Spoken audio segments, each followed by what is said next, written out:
আমেরিকায় বাণিজ্যিক ট্রাক চালকদের লাইসেন্স বা সিডিএল ইস্যুতে নতুন করে শুরু হয়েছে তুমুল বিতর্ক।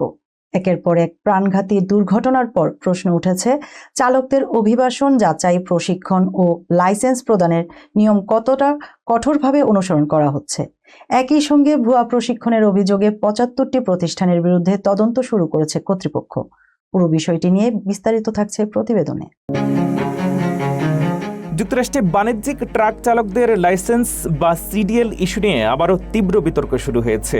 একাধিক প্রাণঘাতী দুর্ঘটনার পর প্রশ্ন উঠেছে, অভিবাসন যাচাই, প্রশিক্ষণ এবং লাইসেন্স প্রদানের নিয়ম যথাযথভাবে মানা হয়েছে কিনা। সবচেয়ে আলোচিত ঘটনায় ভারতীয় নাগরিক জশনপ্রীত সিংকে ৩ জনের মৃত্যুর ঘটনায় ৪ বছর ৮ মাসের কারাদণ্ড দিয়েছে ক্যালিফোর্নিয়ার আদালত। ২০২৫ সালের অক্টোবরে ইন্টারস্টেট 10 মহাসড়কে তার চালানো একটি ট্রাক ধীরগতির যানবাহনে ধাক্কা দিলে ৩ জন নিহত হন।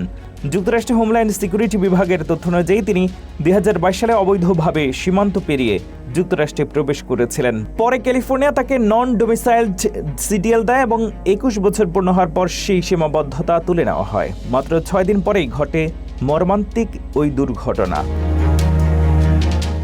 রিপোর্টে আরও উল্লেখ করা হয়েছে, পেনসিলভানিয়া, ওহাইও, ইন্ডিয়ানা এবং ক্যালিফোর্নিয়ায় সাম্প্রতিক কয়েকটি পৃথক ট্রাক দুর্ঘটনায় মোট অন্তত ১১ জন নিহত হয়েছেন। এইসব মামলায় অভিযুক্তদের বিরুদ্ধে বিভিন্ন ধরনের ফৌজদারি অভিযোগ রয়েছে, তবে বেশিরভাগ মামলার বিচার এখন চলমান।